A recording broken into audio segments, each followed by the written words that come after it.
Good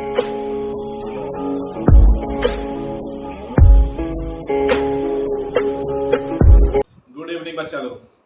वैज्ञानिकों के बारे में बताने की एक कड़ी में एक और वैज्ञानिक, एक और भौतिकविद सर आइजैक न्यूटन के विषय में मैं आज आपको बताऊंगा। उनके बारे में 10 महत्वपूर्ण बातें, जिसमें पहली ये है कि सर आइजैक न्यूटन के पिता का नाम भी आइजैक न्यूटन था।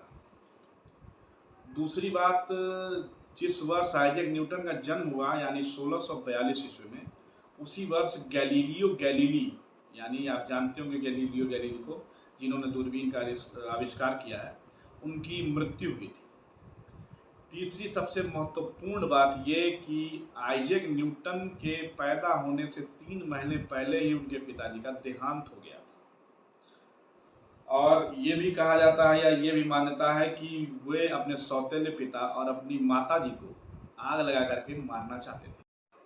चौथी बात, न्यूटन के जन्म के समय उनके शरीर का आकार आवश्यकता से काफ़ी छोटा था, जिसके कारण उनकी माँ समझती थी कि मेरा बेटा ज़्यादा दिन तक जिंदा नहीं रहेगा।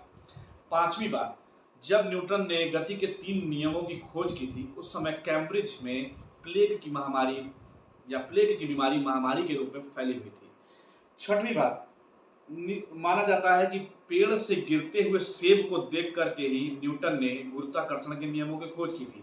कुछ लोगों का कहना है कि, या कुछ लोग मानते हैं कि वह सेब न्यूटन के सिर पर गिरा था, लेकिन ऐसा नहीं है, वह सेब न्यूटन के आगे गिरा था।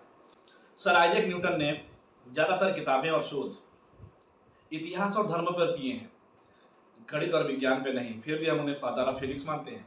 आठवीं बात, कैलकुलस का आविष्कार करने में न्यूटन को उतना ही समय लगा था जितना किसी छात्र को इसे सीखने में लगता है। नौवीं बात, सर्वप्रथम न्यूटन ने ही बताया था कि पृथ्वी सूर्य के चारों तरफ एक अंडाकार कक्षा में घूमती है, वृत्ताकार कक्षा में नहीं।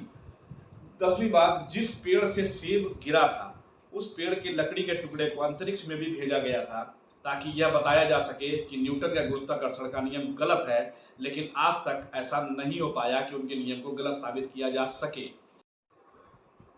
एक महत्वपूर्ण और बोनस वाली बात है, आइजैक न्यूटन की किताब मैथमेटिका का एक कैलकुलेशन लगातार 300 वर्षों तक गलत रहा और उस पर किसी भी विद्वान का ध्यान नहीं गया।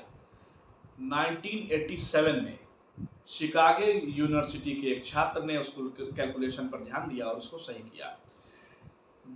आइजैक न्यूटन की मृत्यु 31 मार्च 1727 को 85 वर्ष की आयु में हुई थी। एप्पल कंपनी के पहले लोगों में आइजैक न्यूटन की फोटो यानी तस्वीर लगाई गई थी और उनके एक प्रोडक्ट का नाम न्यूटन के नाम पर न्यूटन रखा गया था।